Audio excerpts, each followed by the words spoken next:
Welcome to Weekly Investment Podcast bersama saya Ferdiansyah Putra dari Eastspring Investment Indonesia untuk Prudential Indonesia. China Evergrande Group merupakan perusahaan yang bisnis utamanya adalah properti. Perusahaan ini berkantor pusat di kota Shenzhen, Tiongkok, dan didirikan pada 1996 oleh Su Jiayin yang merupakan salah satu orang terkaya di Tiongkok. China Evergrande menjadi besar seiring booming ekonomi Tiongkok yang juga memberikan angin positif bagi China Evergrande untuk membesarkan bisnis propertinya. China Evergrande telah mengerjakan 1.300 proyek, mulai dari komersial hingga infrastruktur, 200.000 karyawan, dan secara tidak langsung menciptakan 3,8 juta lapangan kerja.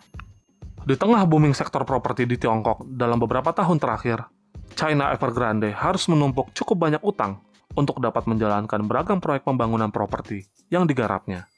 Masalah pun muncul akhir-akhir ini, di mana China Evergrande mulai kesulitan untuk melunasi kewajiban utangnya.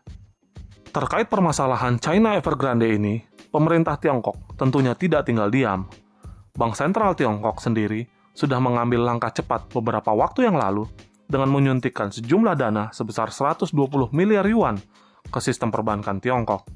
Injeksi likuiditas dari Bank Sentral ke sistem perbankan Tiongkok ini oleh cukup banyak pelaku pasar dilihat sebagai salah satu cara agar Bank Sentral meredakan kekhawatiran di pasar.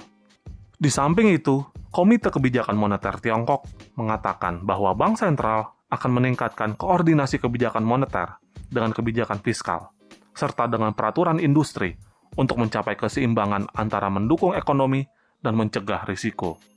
Sebagai salah satu perusahaan properti terbesar di Tiongkok, terancam bangkrutnya China Evergrande telah memantik perhatian dunia dan dikhawatirkan dapat menimbulkan risiko sistemik ke perekonomian Tiongkok. Kecemasan akan dampak kasus tersebut juga turut dilontarkan oleh Menteri Keuangan Sri Mulyani. Beliau menyatakan akan terus mencermati situasi ekonomi Tiongkok yang dapat menyebabkan risiko stabilitas sektor keuangan dan berdampak buruk terhadap perekonomian Tiongkok maupun dunia. Menurut pandangan Eastspring Investment Indonesia sendiri, hingga saat ini kami melihat risiko dari bangkrutnya China Evergrande bukanlah risiko sistemik terhadap perekonomian Tiongkok.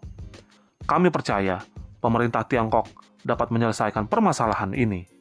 Meskipun di satu sisi, kekhawatiran dari bangkrutnya China Evergrande ini dapat memberikan sentimen negatif yang dapat menciptakan volatilitas pada pergerakan harga aset-aset berisiko, baik saham maupun obligasi.